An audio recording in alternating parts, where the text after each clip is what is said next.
that button. It should be working now. Let's see. Okay.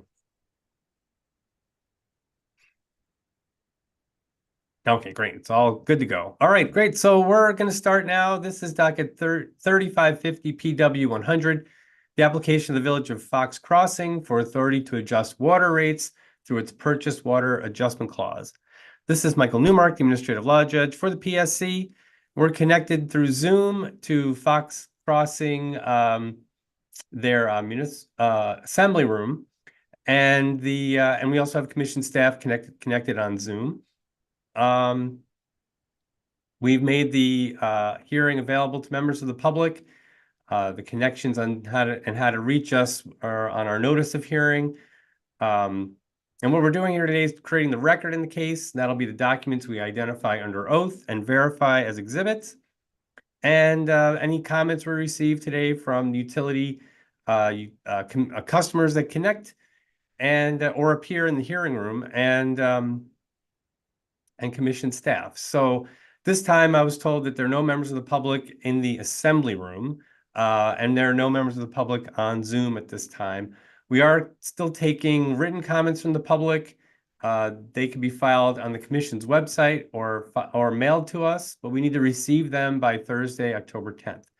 And we do not have any comments on file so far. So that's the basic introductions. We do have the list of, let me mention, we also, part of the process is what we do with the record, we provide it to the decision maker in the case. And in this case, it's Andy Galvin, the administrator for the Division of Water Utility Regulation and Analysis. So the administrator will review the record, which will include the recording of the hearing, and make a decision based on that evidence. Once a decision's made, a final order will be written up and issued. It'll be posted on the commission's website and emailed to the utility. So there you go. That's our basic process. And I do have a list of documents that commission staff identified for the record. There's so far 3 filings from the utility and 1 from commission staff. So we have the utility documents. So we'll need to verify those under oath. So who can verify that those documents are complete and correct under oath? Go ahead, someone from Fox Creek Crossing. Can you hear me? Yeah. I can verify under oath of those finance Okay. Jeremy Searle for the village. Okay, great. So I'll swear you in first. Raise your right hand. Do you swear or affirm, tell the truth, the whole truth, nothing but the truth? Yes, I do. Okay. And give us your name and title, please. Jeremy Searle, Finance Director. Okay, great. Thanks.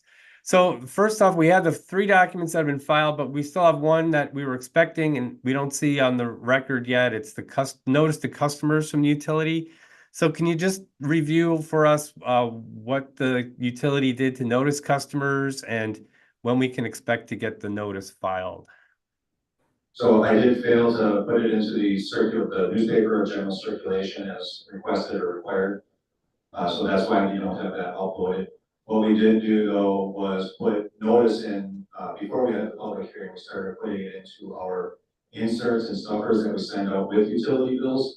So that it would go to the customers. However, we bill every month, but it's on a quarterly cycle. So we're not hitting every customer every month. We've had 2 billing cycles since we got this process going and had more information on it. So we have a section of the community that has not received any direct notice. We did put the notice on the website as well with links to the ERF for the Public Service Commission and instruct the people that you can go there to learn more information, find out about public hearing, read documents, etc. Okay. So yeah,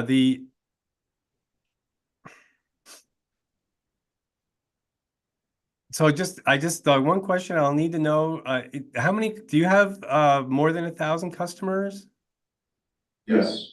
You do? Okay. All right. Yeah. So special mailing or display ad are your 2 means of getting the notice out. I think at this point, though, I think what I can do, it's kind of an unusual situation, and I know you did attempt to do the notice, which is helpful, and I appreciate that. Our note, so we did in our notice of proceeding, the commission did instruct the utility to provide the notice according to one of our rules, PSC 2.10. So we do normally insist that occur. The strict reading of that rule is that the requirement is only applicable when the utility requests for a general increase in rates. So that would mean a rate case that, well, I suppose this does raise rates for everyone. The purchase water adjustment clause. But I think at this point, we're not getting, we didn't really get any response from the public, and you did provide some notice to the public. So I'd expect if there was something very controversial, some people would be showing up, participating. So it's basically just 1/3 of the customers did not receive the bill insert. Is that right?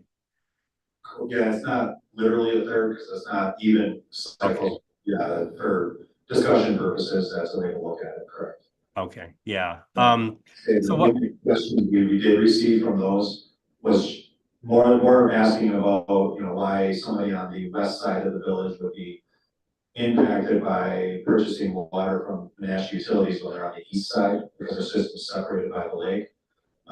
But whenever it was explained that we're one system and that's how everything's looked at, there was no like arguments or anything. It was just kind of like a more informational questions. Uh-huh. And full of those. Okay.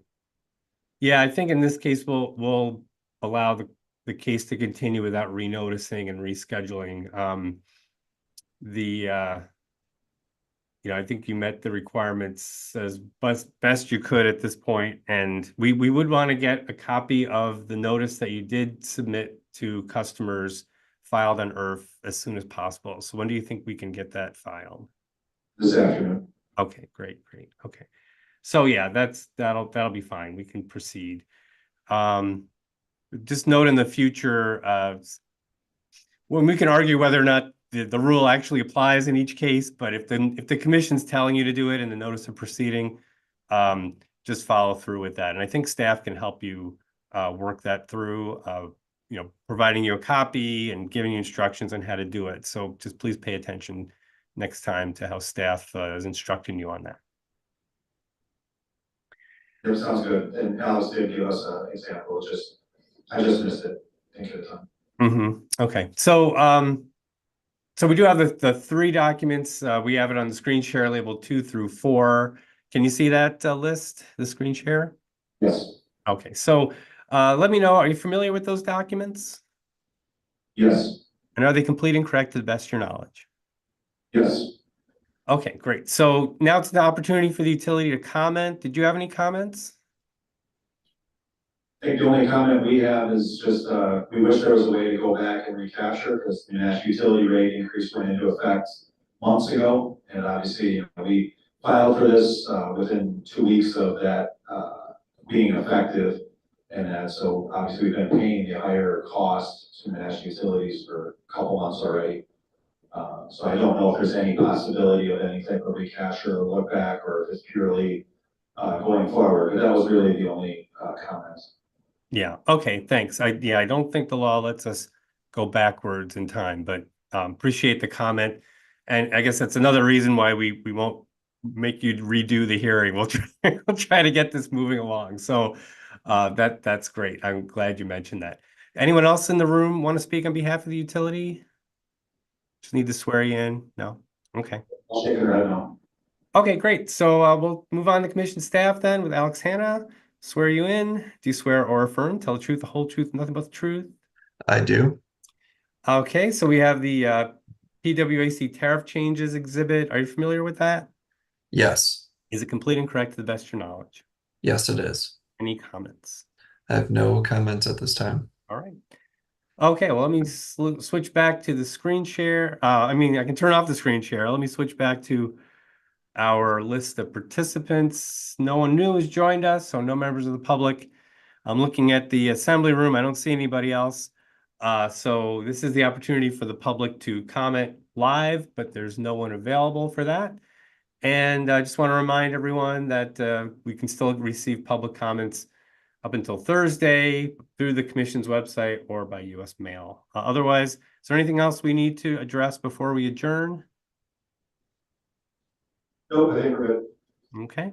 All right. Well, thanks very much. We're adjourned. Take care. Thank you. Yep.